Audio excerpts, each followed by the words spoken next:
గాంధీ గారు నడిచిన నేల, గాంధీ గారు చేత్తో నాటిన చెట్టు ఈ చెట్టు.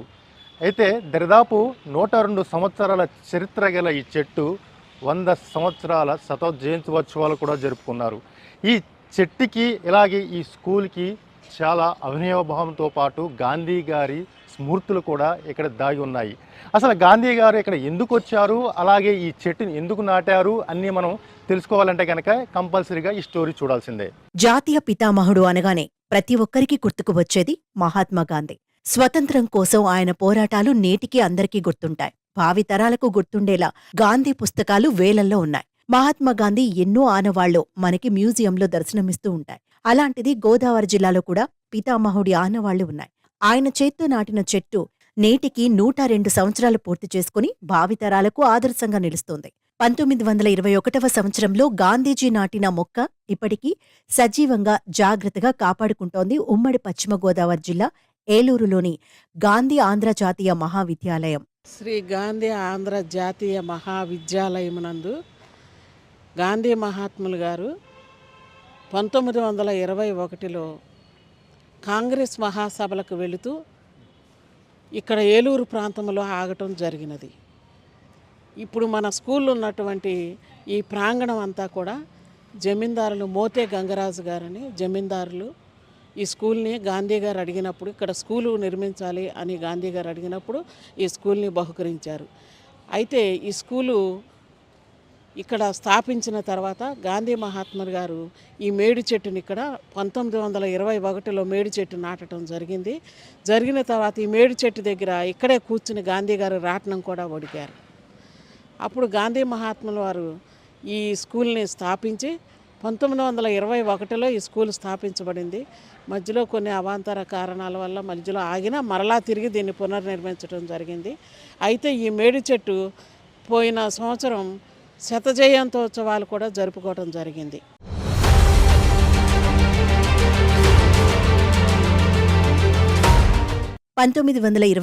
మార్చి 21న ఏప్రిల్ 1న 2 రోజులు అఖిల భారత కాంగ్రెస్ సమావేశం విజయవాడలో జరిగింది. గాంధీజీ, నెహ్రూ, పటేల్ వంటి మహానాయకులు ఈ సమావేశాలకు హాజరయ్యారు. సమావేశాలు ముగిసిన తర్వాత గాంధీజీ విజయవాడ నుంచి గోదావరి జిల్లాలోకి ప్రవేశించారు. భార్య కస్తూరిబాతో కలిసి తిలక్ స్వరాజ్య నిధి సేకరణకు రాజమండ్రికి వెళ్లిన మహాత్ముడు 1921 ఏప్రిల్ 3న ఏలూరులో అడుగుపెట్టారు. మాగంటి అన్నపూర్ణాదేవి కోరిక మేరకు రైల్వే స్టేషన్లో రైలు దిగారు. ఏలూరు వాసులు ఆయన్ను బ్యాండ్ మేళం, సన్నాయి భజనలతో 2 గుర్రపు బగ్గీలపై పురవీధుల్లో ఊరేగించారు. అనంతరం టౌన్ హాలులో 10,000 మంది మహిళలతో నిర్వహించిన సభలో గాంధీజీ మాట్లాడారు. సత్యరాజు వెంకటరత్తమ్మ స్త్రీ సమాజ భవనానికి గాంధీ శంకుస్థాపన చేశారు. అనంతరం గాంధీ దంపతులకు నగర ప్రజలు సత్కారం చేశారు.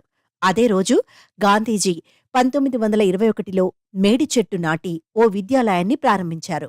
ఏలూరు పడమర వీధిలో ఎంతో ప్రతిష్టాత్మక ఆంధ్ర గాంధీ గారి జాతీయ మహావిద్యాలయం అనేది స్థాపించి ఆ రోజున గాంధీ గారు ఇక్కడికి రావటం, మరి 1921లో ఆయన విజయవాడ వచ్చి ఇక్కడ రావటం, ఇక్కడ నాయకులందరూ కూడా మాగంటి అన్నపూర్ణాదేవి గారు ఇంకా పెద్దలందరూ చాలామంది కాంగ్రెస్ నాయకులందరూ ఆహ్వానిస్తే పెద్ద ఎత్తున ఇక్కడ తీసుకొచ్చి ఇక్కడ ఒకరోజు బస్సు గడ చేయటం, ఇక్కడ నుంచి పాదయాత్రగా మరి వెళ్ళి హరిజన వాళ్ళలో కూడా ఆ రోజున ఆయన భోజనం చేశారని మా పెద్దలు చెప్తుంటారు.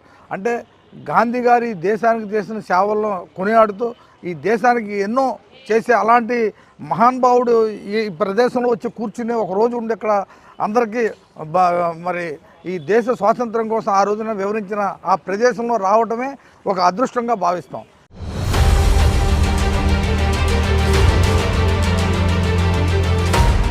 నాటి నుంచి నేటి వరకు ఆ మేడి సజీవంగానే ఉంది. అక్కడే స్కూల్ కూడా రన్ అవుతుంది. గతేడాది ఈ మేడి చెట్టు శతజయంతి ఉత్సవాలు నిర్వహించారు. గాంధీ నాటిన చెట్టును ప్రతీక్షణం కాపాడుకుంటున్నారు పాఠశాల విద్యార్థులు. భావితరాలకు ఈ చెట్టు గురించి తెలియచేసే విధంగా చెట్టును సంరక్షిస్తున్నారు. ఇప్పటికీ ఈ స్కూలుకి వస్తే గాంధీ యొక్క జ్ఞాపకాలు, గాంధీ చేత్తో నాటిన చెట్టు దర్శనమిస్తూ ఉంటాయి. చూశారు కదా, గాంధీ గారు విజయవాడ నుంచి రాజమండ్రి వెళ్తూ మాగంటి వారి కుటుంబం ఆహ్వానం మేరకు ఇక్కడ ఏలూరు రావడం జరిగింది. ఈ స్కూల్ని 1921లో స్థాపించడం జరిగింది. అప్పుడే ఈ చెట్టును కూడా నాటడం జరిగింది. అంటే దాదాపు 102 సంవత్సరాల చరిత్ర గల ఈ చెట్టు నేటికి కూడా ఇక్కడ విద్యార్థులు చాలా జాగ్రత్తగా కాపాడుకుంటూ వస్తున్నారు. ఎక్కడ చదివిన పిల్లలు కూడా ఉన్నత స్థాయిలోకి వెళ్ళి తమ జీవితాల్లో స్థిరపడిన కూడా వ్యక్తులు ఉన్నారని చెప్పి కూడా ఇక్కడ టీచర్స్ చెప్తున్నారు. మరో ఎపిసోడ్తో మళ్ళీ మీ ముందుకు వస్తాను. కీప్ వాచ్ ఏబీ జ్యోతి, మీ ఆలి.